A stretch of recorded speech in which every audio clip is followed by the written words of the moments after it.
I came up with the idea for Eaters of the Dead one night in the summer of 2017. I wrote the entire screenplay in one night, starting around 6 p.m., and 2 cups of coffee later I finished the screenplay around 5 a.m. It was inspired after I'd read Simone de Beauvoir's essay, Must We Burn Sade, which I then followed through by starting to read the Marquis de Sade's work, 120 Days of Sodom. Though to be honest, I didn't have the stomach to finish reading 120 Days, and much like Beauvoir, I found him to be unreadable. The intentions of the script for Eaters were much like Beauvoir's in that the problem of the other is of central focus, a problem presented in extreme terms in its exposition of cruelty.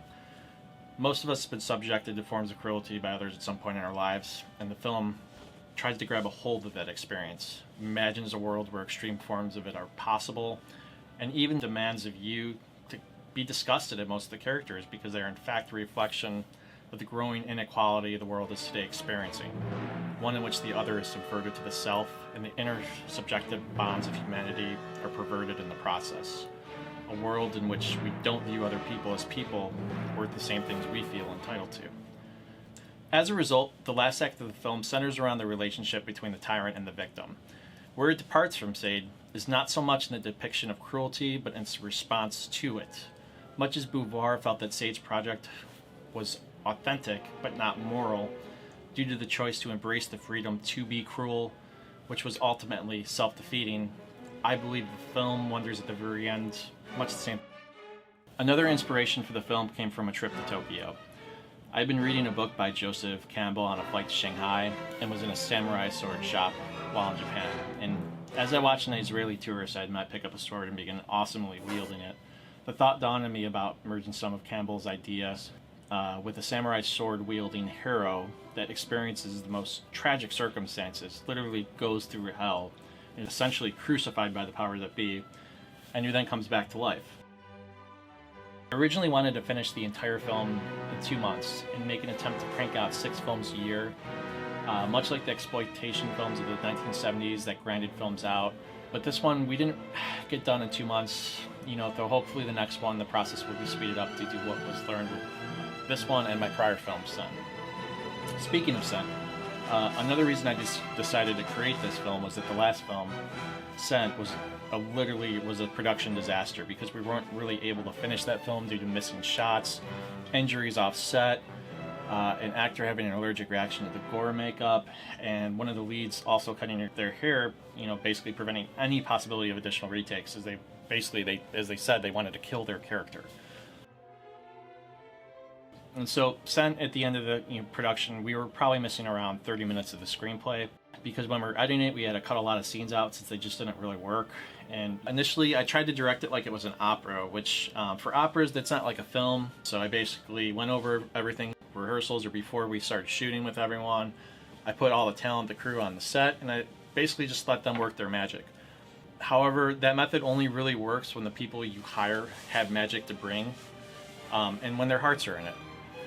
When they're not, you really have to be the decisive element that counters any lack of enthusiasm, and remind people of the potential they have locked within themselves. As for casting, it was a great set, and everyone was a sincere pleasure to work with.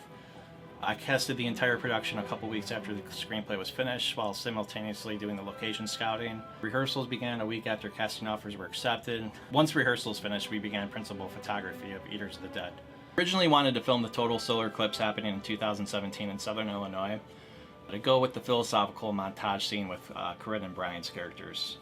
And that scene basically deals with theory related to the possibility of a state of a timeless existence. Similar to the idea behind, say, a Boltzmann brain. Also some theories related to retrocausality.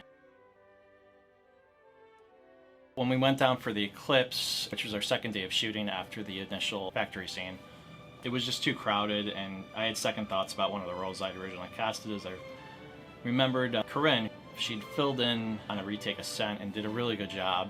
So I contacted her to see if she could do the role. She said yes, so we flew her in from Los Angeles, and once she arrived, we basically filmed the entire production in about a week. There were then several days of retakes over the next 2 months, just because some shots didn't come out all right. Other things just didn't really fit with what I wanted. But we got through it, we finished it. Rough cut was finished at the end of November. 2017, and after a few ADRs, the film itself was completed on December 18th. So while I didn't finish the film in 2 months like I originally hoped, I still managed to get it done within 5 months, give or take a few weeks. So that was pretty nice. A few other things about Eaters. We were able to film and include most of the screenplay on this one. There were a few scenes we missed though. One scene's with Brian and Corinne in the police car. Basically, she's in the trunk and she sees Brian and, you know, he's got a bullet hole in his head and he's just saying, you know, kill them all, kill them all, kill them all. He doesn't respond to anything she asks him.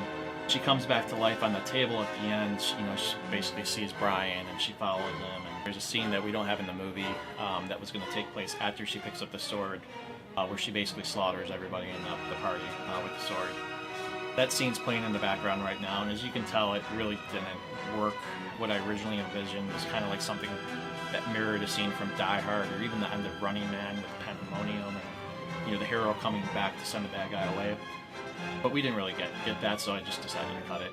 I thought it might be better to leave it open for another sequel or an ending, you know, where it's open with what happens. So that's why I decided to cut it and get to see it here, but that's actually not the real ending. So the ending is her picking up the sword. So after that, one other thing we didn't do is, to go along with the end credits, we were gonna basically shoot a photo montage of Corinne's character, Amanda, heading out west to the west coast, to the ocean.